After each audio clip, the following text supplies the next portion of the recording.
Hello everyone, Jai Hind. I welcome you all to the first lecture of this सफलता batch. इस सफलता batch के first lecture में मैं आप सबका स्वागत करता हूँ।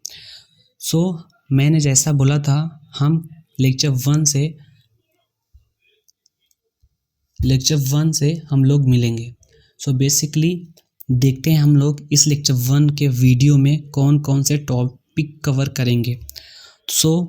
टॉपिक टू बी कवर्ड, इसमें फर्स्ट टॉपिक है fundamental of English grammar and second topic है basic of grammar and third is sentence. चलिए देखते हैं फंडामेंटल ऑफ इंग्लिश ग्रामर क्या होता है।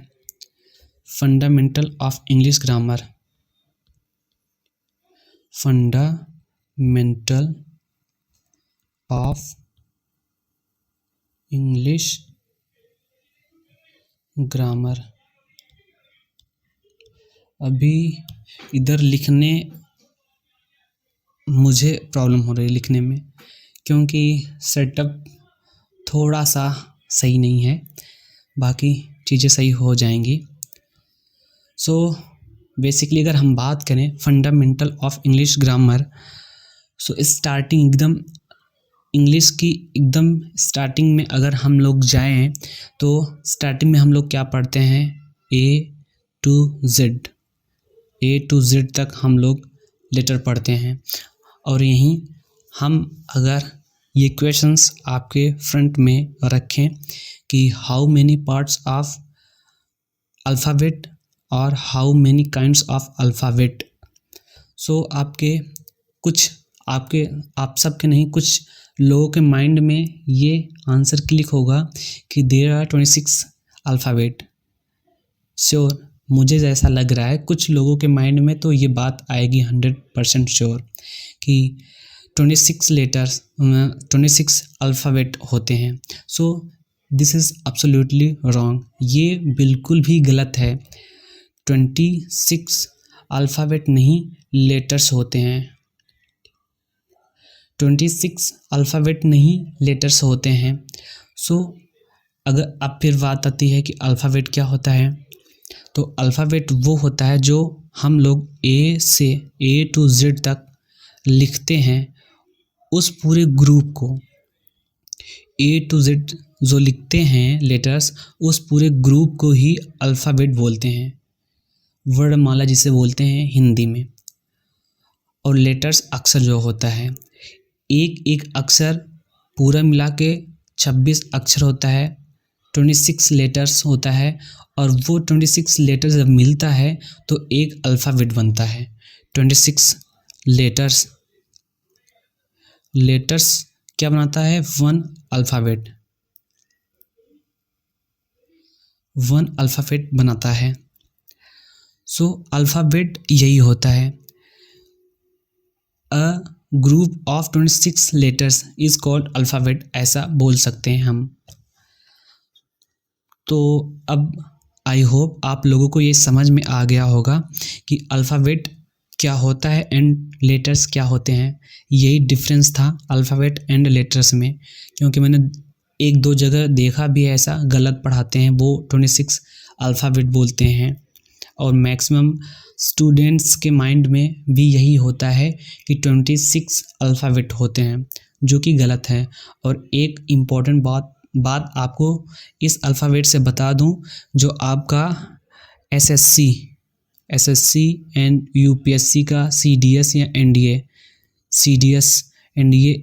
एग्ज़ाम होता है, वनडे एग्ज़ाम, वहाँ पे ये अल्फ़ाबेट से एग्ज़ाम में क्वेश्चन पूछे गए हैं। बिलीव मी, वहाँ पे इस टाइप के क्वेश्चन पूछे गए हैं। मान लो जैसे मैंने एक एग्जांपल दिया आपको, ही लर्न्स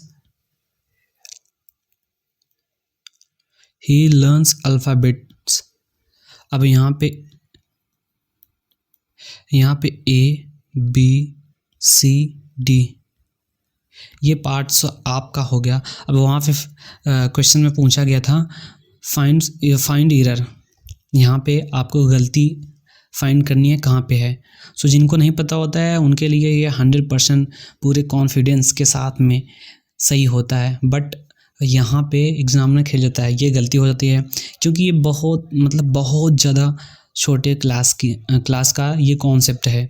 अभी ये क्लास 2 या 3 ऐसे क्लास का कॉन्सेप्ट है अल्फ़ाबेट्स वाला, और शायद छोटे क्लास का ही है। तो यहाँ पे देखिए ये ही सब्जेक्ट जो हमारा सिंगुलर है, तो यहाँ पे एस लगा है क्योंकि ये सिंगुलर के साथ एस यहाँ एस लगता है, ये सही है। यहाँ पे अल्फ़ाबेट्स, क्योंकि हमने बताया ना अल्फ़ाबेट एक ही होता है, तो अल्फ़ाबेट में एस नहीं लगेगा। यहाँ पे एरर था, पार्ट सी में एरर था, और एस लगता है तो वो क्या होता है, वो आगे की चीज़ें हैं, वो आपके सिलेबस की नहीं है, उसको मत जानिए तो ठीक है। बाकी ये आपका फंडामेंटल ऑफ इंग्लिश ग्रामर का था जो हमने आपके सामने रखा। आई होप आप लोगों को अब ये समझ में आ गया होगा बेटर कि अल्फ़ाबेट और लेटर में क्या डिफरेंस होता है। सो हम लोग सेकेंड टॉपिक्स पे चलते हैं। सो हम लोगों का सेकेंड टॉपिक्स क्या था, basic of grammar. Basic of grammar में अगर हम लोग स्टार्ट करते हैं तो हम लोग कहाँ से स्टार्ट करते हैं, वर्ड से। वर्ड्स क्या होता है, वर्ड क्या होता है, अगर ये मैं फिर क्वेश्चन करूं तो मैक्सिमम लोग बोल देंगे कि शब्दों का या अक्षरों का, ऐसे हिंदी में जो है कि अक्षरों का ऐसा समूह जिसका सही अर्थ निकले, या group of letters gives complete meaning, ऐसा कुछ करके। बट देखिए डेफिनेशन देना एंड उसको अप्लाई करना दोनों डिफरेंस चीज़ें हैं, दोनों अलग चीज़ें हैं। सो हम लोग डेफिनेशन के साथ साथ उस चीज़ों को समझने की कोशिश करेंगे। सो देखते हैं हम लोग ये इसका definition. A different group of letters put together in a certain order gives complete meaning is called word. That means शब्दों का, लेटर्स मीन्स अक्षरों का अलग सा ऐसा समूह जिसको साथ में रखने पर उसका एक कंप्लीट मीनिंग निकलता है। एक कंप्लीट मीनिंग निकले उसको एक सर्टेन ऑर्डर में रखने पर। फॉर एग्जांपल के लिए अगर हम लेते हैं गर्ल, एग्जांपल के लिए हम लेते हैं गर्ल, तो यहाँ पे देखिए जी जो है, जी ये भी लेटर है, आई भी लेटर है, आर भी लेटर है, एंड एल भी लेटर ही है। सो यहाँ पे देखिए अ डिफरेंट ग्रुप ऑफ लेटर्स। अब यहाँ पे जी भी अलग है, आई भी अलग है, आर भी अलग है, एल भी अलग है। सेम तो है नहीं, चीज़ें सेम है नहीं। तो अ डिफरेंट ग्रुप मीन्स समूह, अ डिफरेंट ग्रुप ऑफ लेटर्स, क्योंकि हम लोग वर्ड की बात करें यहाँ पे, वर्ड किससे बनता है, लेटर्स से मिलकर के बनता है। So a different group of letters put together in a certain order. अब यहाँ पे साथ रखा गया है क्योंकि गर्ल को हम लोग ऐसे भी लिख सकते हैं, GRLI, ऐसे भी तो लिख सकते हैं क्योंकि लेटर्स तो वही हैं, समूह भी बन रहा है, लेटर्स भी बन रहा है, डिफरेंट ग्रुप भी, डिफरेंट लेटर भी हैं, बट क्या है ये सर्टेन ऑर्डर में नहीं है एंड कंप्लीट मीनिंग नहीं दे रहा है। सो ये चीज़ गलत है।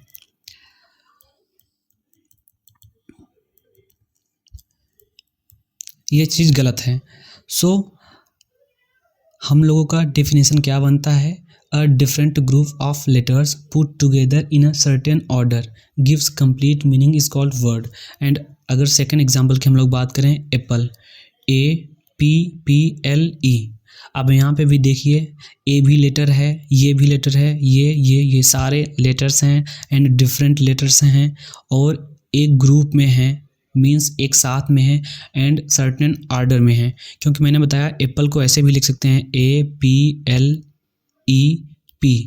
ऐसे भी तो लिख सकते हैं क्योंकि ये भी वर्ड ही है, ग्रुप में भी रखा है, बट यहाँ पे मिसिंग क्या है, certain order and complete meaning. दोनों चीज़ें फॉलो होना चाहिए, उसका सही अर्थ निकलना चाहिए एंड वो जो उसका सर्टेन ऑर्डर है वो भी सही होना चाहिए। एंड थर्ड एग्जांपल पे आते हैं हम लोग, टेम्पल। अगर टेम्पल की बात करें तो माइंड में आपके जस्ट क्लिक होगा टेम्पल जो आपके सराउंडिंग में होगी या जिसको आपने देखा होगा। अगर यही हम लिख दें MPLE या फिर TE, तो इससे आपको क्या पता चलेगा, कुछ चीज़ें आप इससे रिलेट कर पाएंगे, आपका माइंड एकदम ब्लॉक हो जाएगा, कुछ चीज़ें नहीं समझ में आएगी, क्योंकि यहाँ पे दो चीज़ें मिसिंग है, एक तो certain order and second is that complete meaning नहीं दे रहा है। सो वर्ड यही है, शब्दों का मीन्स अक्षरों का ऐसा समूह जिसको एक ऑर्डर में रखें, एक सर्टेन ऑर्डर में रखें, एक समुचित ऑर्डर में रखें और उसका सही अर्थ निकले। सो ये रहा कंप्लीट वर्ड। आई होप आप लोगों को समझ में आया होगा। एंड आई सेड ये चीज़ें करानी ही है क्योंकि ये बेसिक हैं, आप इसको जानते रहेंगे। सो जो मैं इस टॉपिक के लास्ट में प्रीवियस ईयर करवाऊंगा, यहाँ से ही क्वेश्चन पूछा गया, मैं वो आपको दिखाऊंगा। सो हम लोगों का थर्ड टॉपिक क्या था, सेंटेंस था, सेंटेंस। सो इस पे हम लोग आते हैं, इसका डेफिनेशन क्या है, अ डिफरेंट ग्रुप ऑफ वर्ड्स, की वर्ड है ये, words put together in a certain order gives a complete sense, that is called sentence. अब यहाँ पे हम बात करें सेंटेंस क्या होता है, तो सेंटेंस वो होता है जहाँ पे शब्दों का अलग अलग समूह होता है और उसको एक सर्टेन ऑर्डर में रखते हैं। सेम जैसा वर्ड का था वैसा ही इसका भी है, बट चेंज यहाँ पे है, अ डिफरेंट ग्रुप ऑफ वर्ड्स। अगर सेंटेंस की बात करते हैं तो वहाँ पे वर्ड्स होगा, एंड अगर वर्ड की बात करते हैं वहाँ लेटर्स होगा, और सारी चीज़ें वैसी ही हैं। अगर हम एग्जाम्पल की बात करें, for example Ramesh is going to school, Ramesh school जा रहा है। अब यहाँ पे देखिए ये रमेश वर्ड जो है लेटर से मिलके बना है, RAMESH, रमेश जो वर्ड है वो लेटर से मिलके बना है, क्योंकि यहाँ पे डिफरेंट लेटर्स हैं, इन सर्टेन ऑर्डर है, और कंप्लीट सेंस मीन्स मीनिंग दे रहा है। रमेश सुनकर आपको क्या महसूस होता है, मीन्स किसी का नाम होगा रमेश सुन के। तो यहाँ पे रमेश वर्ड है, इज IS ये भी वर्ड ही है, गोइंग ये भी वर्ड ही है, टू स्कूल ये भी वर्ड ही है। सो वर्ड का समूह है और एक सर्टेन ऑर्डर में है, कंप्लीट मीनिंग दे रहा है, मीन्स रमेश स्कूल जा रहा है। अगर इसी का हम एक एग्जाम्पल वैसे दें, school two is going Ramesh. अब अगर हम आपसे बोलें Ramesh school two is going Ramesh, इससे आपको क्या पता चल रहा है, इसका कुछ मतलब पता चल रहा है,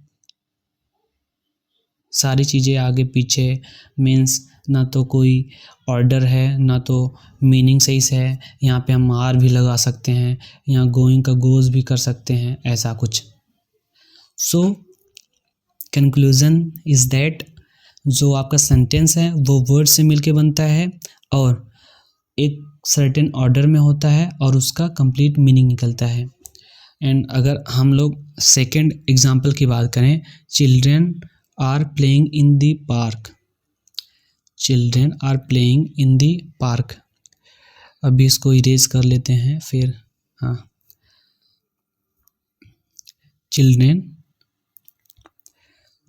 प्लेइंग इन दी पार्क। अब यहाँ पे देखिए जो आपका वर्ड है वो children are playing in the park, ये सारे वर्ड्स हैं और इनका सही मीनिंग भी निकल रहा है।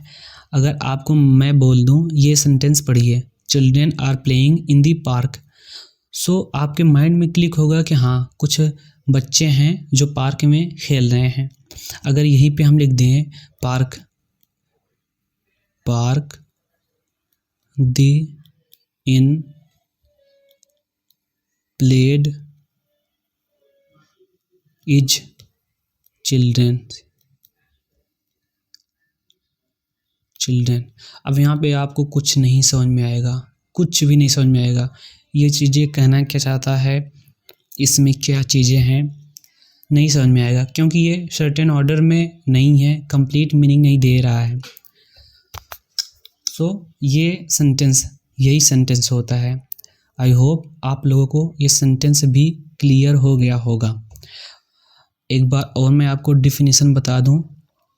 अ डिफरेंट ग्रुप ऑफ वर्ड्स, शब्दों का एक ऐसा अलग समूह, put together in a certain order gives a complete sense, that is called sentence. अब आपको समझ में आ गया होगा, क्योंकि यही सेंटेंस से एग्जाम में सेंटेंस अरेंजमेंट का जो क्वेश्चंस आपसे पूछे जाते हैं, भर भर के क्वेश्चंस आए हैं। अगर आप इसको समझ लेंगे तो उसको करने में आपको प्रॉब्लम नहीं होगी। और आगे देखते हैं सेंटेंस के जो भी पार्ट हैं। सो ये हमारा है parts of sentence. Parts of sentence, अब हम बात करें parts of sentence, there are two parts of sentence. एक होता है subject and second is that predicate. ये समझ लीजिए, ये आपको बहुत हेल्प करेगा सेंटेंस अरेंजमेंट का। जो एग्ज़ाम में आपके भर भर के क्वेश्चंस आए हैं, मैं बता रहा हूँ, वहाँ पे आपको जब सॉल्यूशन सॉल्व करवाऊँगा प्रीवियस ईयर क्वेश्चन, फिर देखना आपको मज़ा आएगा क्वेश्चंस सॉल्व करने में। Subject and predicate, there are two parts of sentence, first is that subject and second is that predicate. अब हम लोग अगर सब्जेक्ट की बात करें, सब्जेक्ट क्या होता है?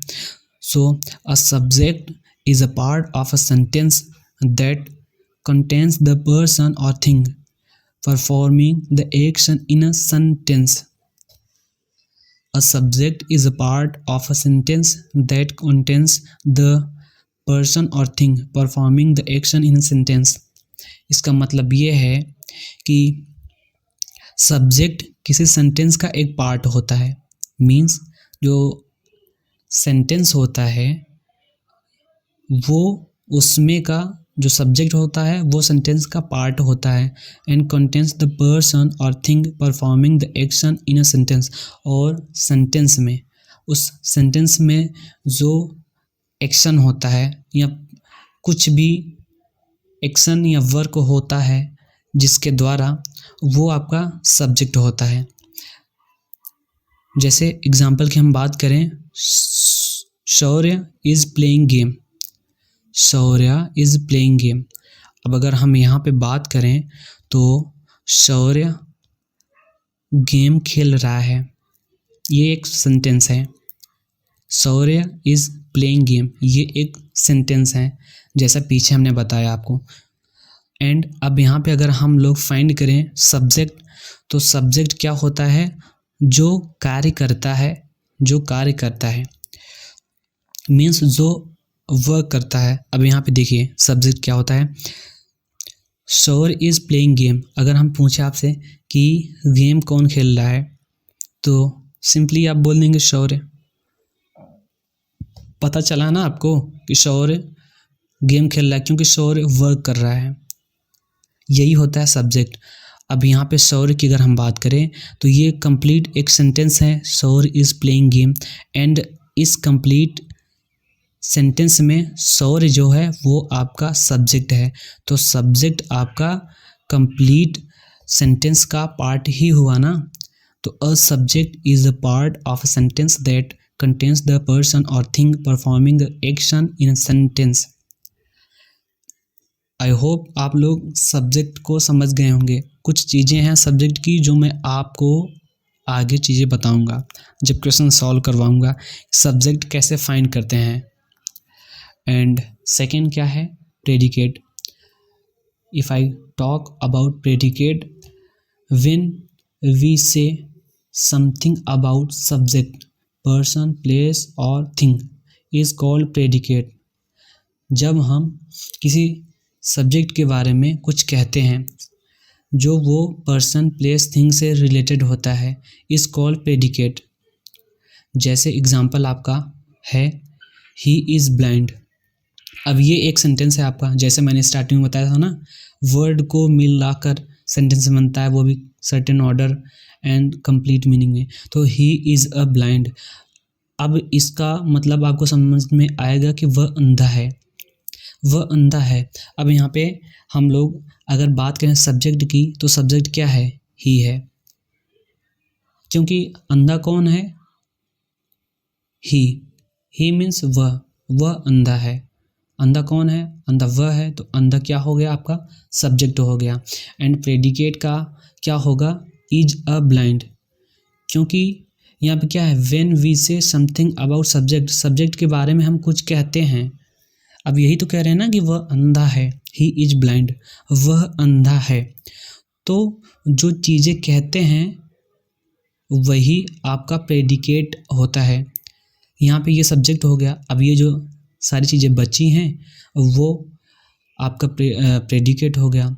हम जनरली इसको ऐसे भी बोल देते हैं कि सब्जेक्ट को छोड़कर जो पार्ट होता है सेंटेंस का वो प्रेडिकेट होता है, वो भी होता है, जनरली ऐसे बोल देते हैं। बाकी चीज़ें जो हैं वो वेल हैं।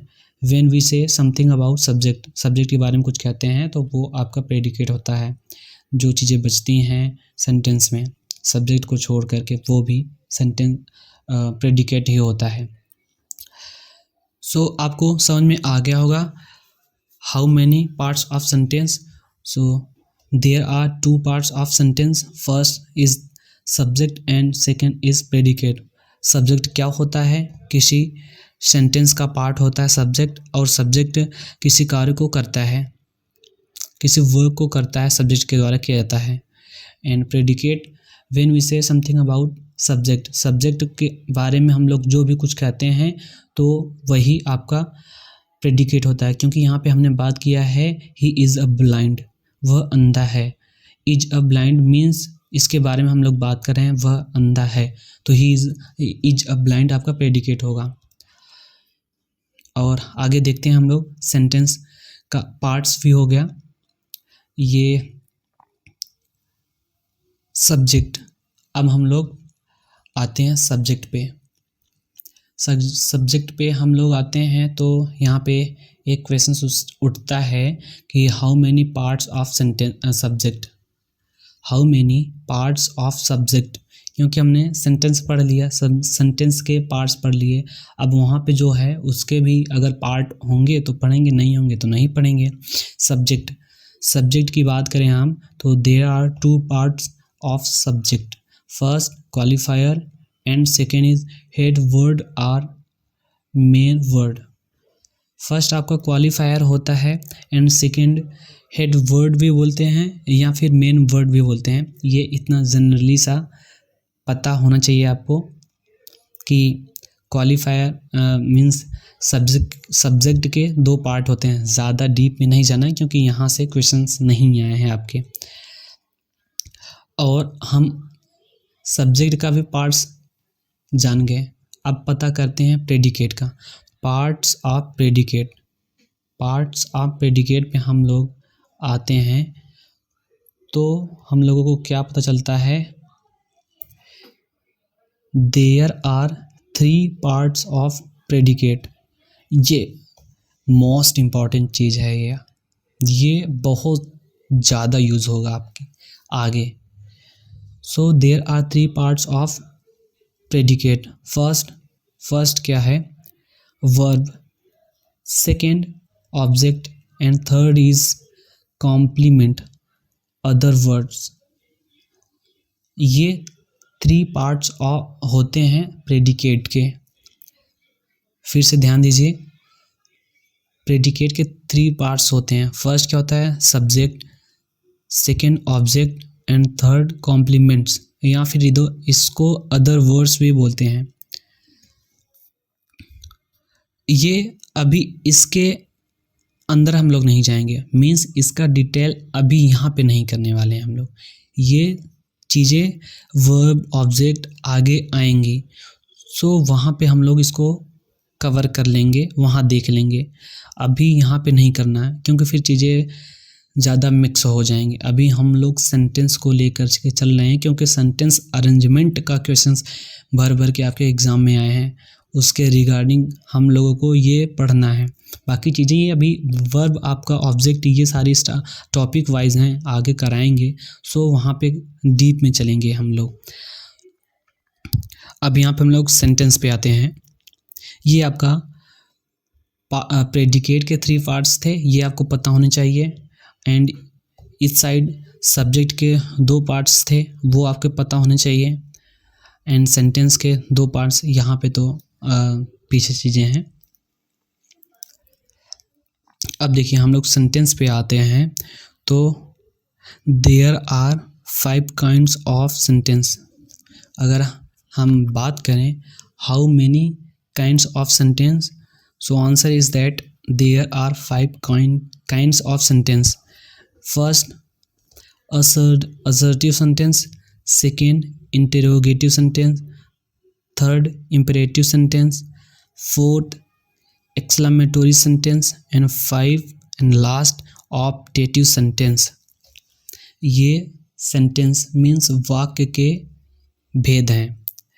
काइंड्स ऑफ सेंटेंस में 5 काइंड्स ऑफ सेंटेंस होते हैं, ये मोस्ट इम्पॉर्टेंट है, इसको आप लोग ट्रिपल स्टार लगा लीजिए, क्योंकि यही पूरा है जो आपका सेंटेंस अरेंजमेंट में काम आएगा।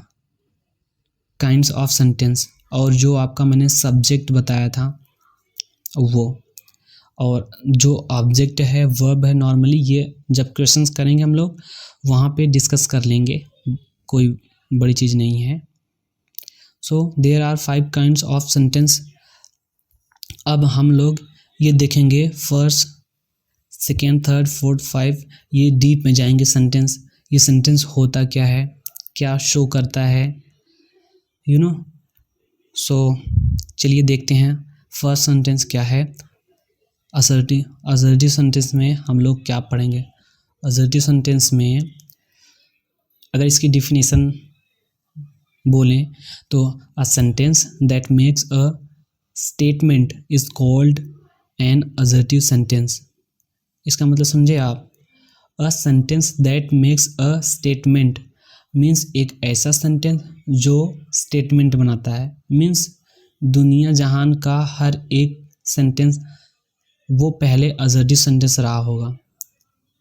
कुछ भी हम लोग सेंटेंस में लिखते हैं, अगर वो निगेटिव, इंटरोगेटिव वो नहीं है तो वो असर्टिव सेंटेंस ही होगा।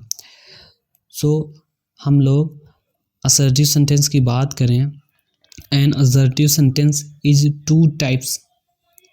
ये 2 टाइप्स का होता है, पॉजिटिव, निगेटिव।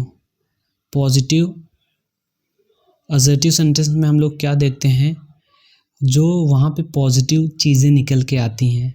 जैसे एग्जांपल आपके फ्रंट में है, ही प्लेज फुटबॉल, वह फुटबॉल खेलता है।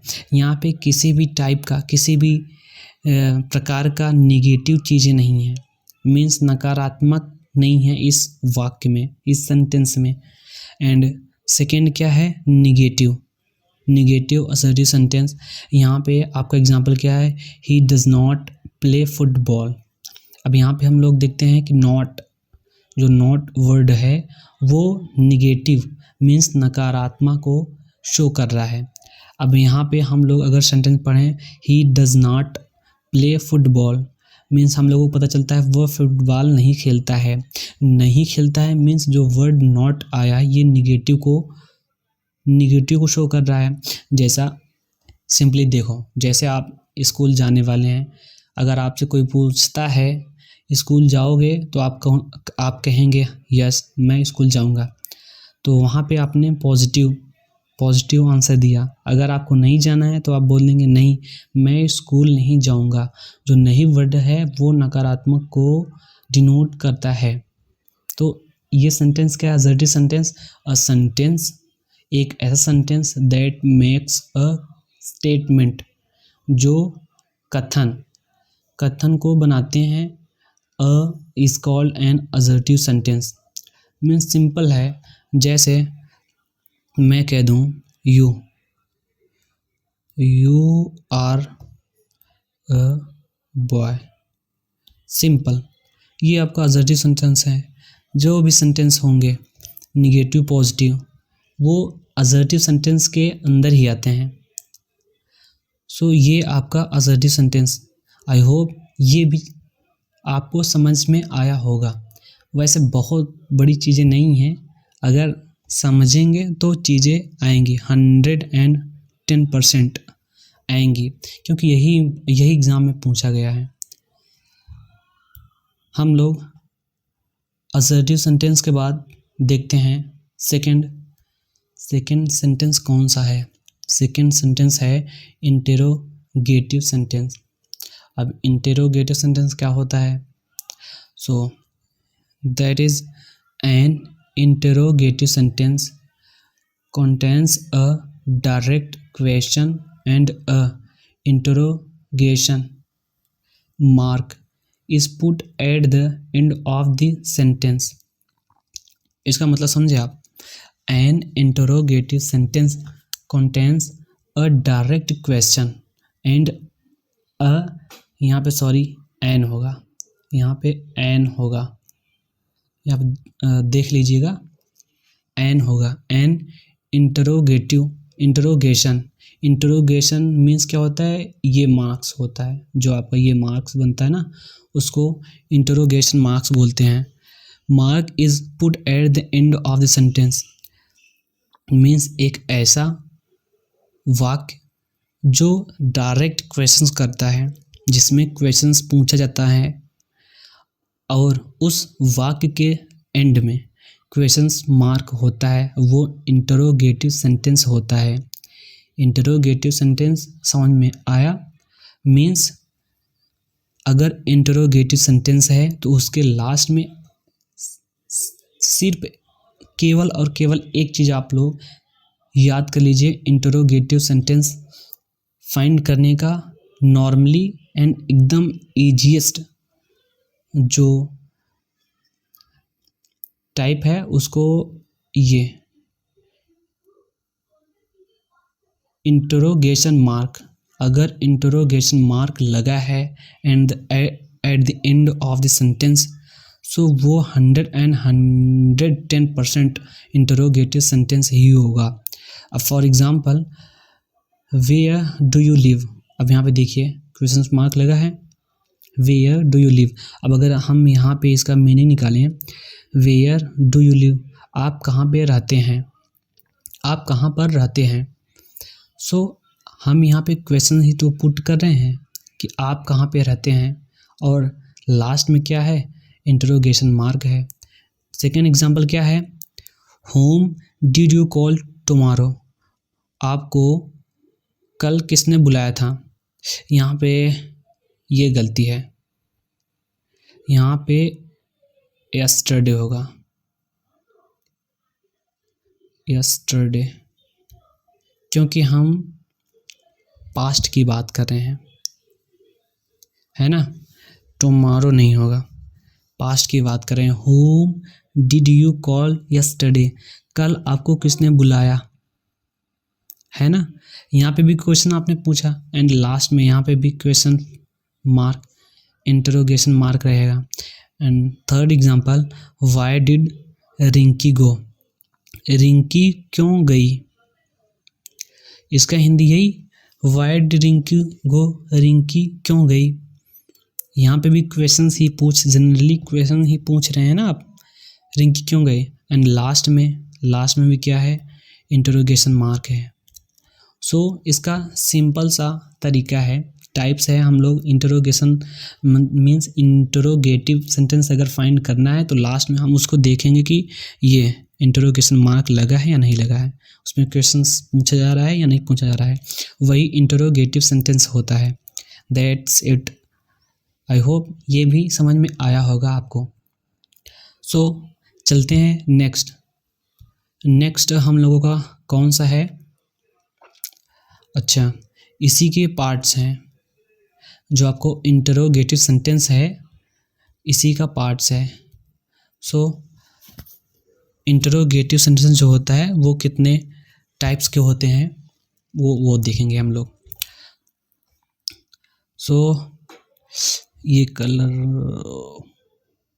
ये there are two types of interrogative sentence. Interrogative sentence क्या होता है वो हमने प्रीवियस देख लिया, पीछे हमने देख लिया जनरली क्या होता है, कैसे फाइंड, कैसे आइडेंटिफिकेशन करते हैं उसका।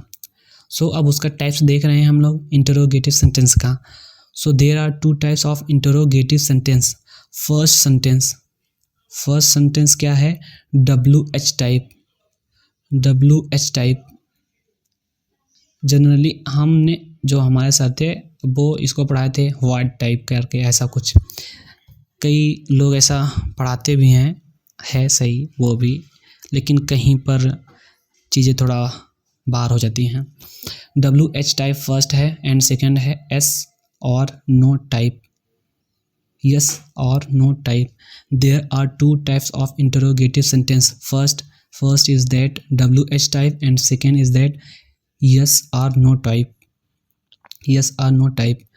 अब यहाँ पे हम लोग देखते हैं WH टाइप क्वेश्चन क्या मीन्स इंटरोगेटिव सेंटेंस क्या होता है। WH टाइप सेंटेंस क्या होता है, being with question word of the sentence means ऐसे सेंटेंस जो क्वेश्चन वर्ड से स्टार्ट होते हैं। ऐसे सेंटेंस जो क्वेश्चन वर्ड से स्टार्ट होते हैं उसे हम लोग WH टाइप कहते हैं। WH type for example what is your name, बड़ा कॉमन सा व्हाट इज़ योर, ओ यहाँ पे नेम होगा, what is your name, mistake के लिए सॉरी, नेक्स्ट टाइम और चीज़ें बेटर करेंगे। व्हाट इज़ योर नेम ये सभी को पता रहता है, व्हाट इज़ योर नेम ऐसे बोलते हैं, व्हाट इज़ योर नेम, खड़े जाओ व्हाट इज़ योर नेम। सो यहाँ पे हम लोग क्या देखते हैं, व्हाट क्वेश्चन वर्ड WH हमने बोला था ना, WH टाइप। यहाँ पे देखिए WH आ रहा है एंड लास्ट में क्या है, इंटरोगेशन मार्क।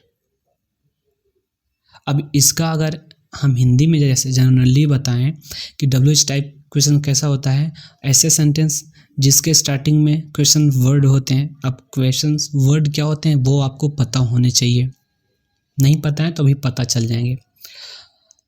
और हिंदी में उसकी बात करें हम तो उसमें क्या होता है कि आपका नाम क्या है, वो उसमें आप यस या नो का आंसर नहीं कर सकते, आपको 1, 2 या फिर मोर देन 2 सेंटेंस का यूज़ करना पड़ेगा WH टाइप का आंसर देने के लिए। क्योंकि अगर कोई पूछता है आपसे व्हाट इज़ योर नेम तो आप ऐसा तो कभी नहीं कहेंगे यस नो, ऐसा कभी नहीं करेंगे। आप स्टेटमेंट देंगे, अपना नाम देंगे प्रॉपर वे में। एंड सेकंड पॉइंट क्या है, व्हाट इज़ योर ड्रीम, आपका सपना क्या है। इसमें भी आप यस या नो का आंसर नहीं दे सकते, आप इसमें भी एक स्टेटमेंट देंगे। हाँ, एक मीन्स जो आपका ड्रीम है उसको बताने की आप कोशिश करेंगे, यस या नो में तो होगा नहीं। सो यही बेसिकली है कि ऐसा सेंटेंस जो क्वेश्चन वर्ड से स्टार्ट होता है। अब क्वेश्चन वर्ड क्या होते हैं, जैसे हु हो गया, वेयर हो गया, व्हेन हो गया, वाई हो गया, व्हाट हो गया, हाउ हो गया, विच हो गया, हाउ मेनी, हाउ ऑफन। ये सारे आप के सिलेबस में नहीं है, उतने इम्पोर्टेंट नहीं है, बट ये who, where, when, why, what ये सारे मोस्ट इम्पॉर्टेंट हैं। अब जैसे हु का हो गया, ask about person, act as subject of the statement, who is that woman, where do you live, ये सारे एग्जाम्पल हैं, ये सारे आपके क्वेश्चन वर्ड हैं। अगर सेंटेंस के स्टार्टिंग में ये हैं, लास्ट में question mark means interrogation mark लगा है तो आपका WH टाइप है।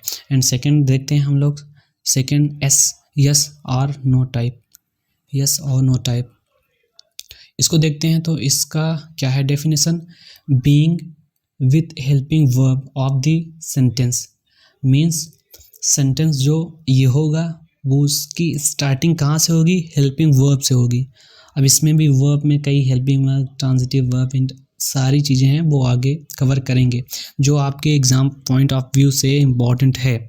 बाकी चीज़ें बहुत हैं पढ़ाने को, वो सही नहीं है। Being with helping verb of the sentence, for example हम लोग बात करें, विल यू गो, क्या तुम जाओगे, are you reading book, are you reading book, क्या तुम किताब पढ़ रहे हो, have you finished your work, क्या तुम अपना कार्य समाप्त कर चुके। ये आपका देखिए यहाँ पे विल क्या है, हेल्पिंग वर्ब, आर क्या है, हेल्पिंग वर्ब, हैव क्या है, helping verb, these all are helping verbs, और ये सेंटेंस सारे हेल्पिंग वर्ब से स्टार्ट हो रहे हैं। तो ऐसा वाक्य जो सहायक क्रिया से स्टार्ट होता है वो यस और नो टाइप का क्वेश्चन होता है। जनरली अगर आपसे कोई क्वेश्चन करता है स्कूल जाओगे, मीन्स कल स्कूल जाओगे, आप सिंपली कहेंगे यस अगर जाना है तो, अगर नहीं जाना है तो नो, नहीं जाएंगे, नो। यस और नो का जहाँ पे भी आंसर मिलता है वो आपका यस और नो टाइप का क्वेश्चन होता है। एंड नेक्स्ट चलते हैं हम लोग, नेक्स्ट स्लाइड आपकी ख़त्म, मीन्स ये इतना आपका लेक्चर 1 में था। लेक्चर 1 में हम बात करें कि हम आज माइंड मैप, अगर एक माइंड मैप बनाएं, माइंड मैप हम लोगों ने क्या क्या पढ़ा आज। एक तो हमने क्या पढ़ा, fundamental of English grammar, and second क्या हमने पढ़ा, basics of grammar, basics of grammar. Third क्या पढ़ा हमने, सेंटेंस पढ़ा। अब ये बेसिक ग्रामर में हमने क्या पढ़ा, वर्ड पढ़ा। वर्ड क्या होता है, उसका मीनिंग मीन्स डेफिनेशन क्या होता है, वर्ड को कैसे फाइंड करते हैं, वो सारी चीज़ें हमने पढ़ा। एंड सेंटेंस में हम लोगों ने डेफिनेशन पढ़ा, उसके पार्ट्स पढ़े, टाइप्स पढ़े, उसके कितने पार्ट्स होते हैं वो पढ़ा। हम लोग आज लास्ट में कहाँ तक पढ़े हैं, यस और नो टाइप क्वेश्चन तक। यस और नो टाइप यहाँ तक हम लोग पढ़े हैं आज। इस वीडियो को हम लोग यहीं पे एंड करते हैं। अब लेक्चर 2 आएगा जो रिमेनिंग पार्ट्स ऑफ सेंटेंस हैं, मीन सेंटेंस के जो 5 पार्ट्स हमने काइंड्स बताया था हमने, वो अभी बाकी हैं। वो 2 लेक्चर में हम लोग उसको कवर करेंगे एंड फिर आपका सेंटेंस अरेंजमेंट का जो एग्ज़ाम में क्वेश्चंस पूछे गए हैं वो क्वेश्चंस डिस्कस करेंगे 2 लेक्चर में। एंड आई होप आप लोगों को सारी चीज़ें वेल समझ में आई होंगी। अगर आपको कहीं भी प्रॉब्लम होता है तो सिंपली आप कमेंट बॉक्स में टाइप कीजिए अपना जो भी हो, आपका क्वेरीज हो या डाउट हो, कुछ भी, एवरीथिंग। मतलब इस बैच से रिलेटेड ही है, नहीं कि बहुत सी चीज़ें तुम कमेंट बॉक्स में पूछने लग जाओ, ये नहीं। जो इस बैच, इस क्लास या फिर इस जो हमने लिखा है यहाँ पे प्रॉब्लम अगर आपको हो रही है कहीं भी सो आप सिंपली टाइप कर दीजिए। एंड हमने बताया था ना स्टेयर टू सक्सेस, वो क्या आपका स्टेयर टू सक्सेस टेलीग्राम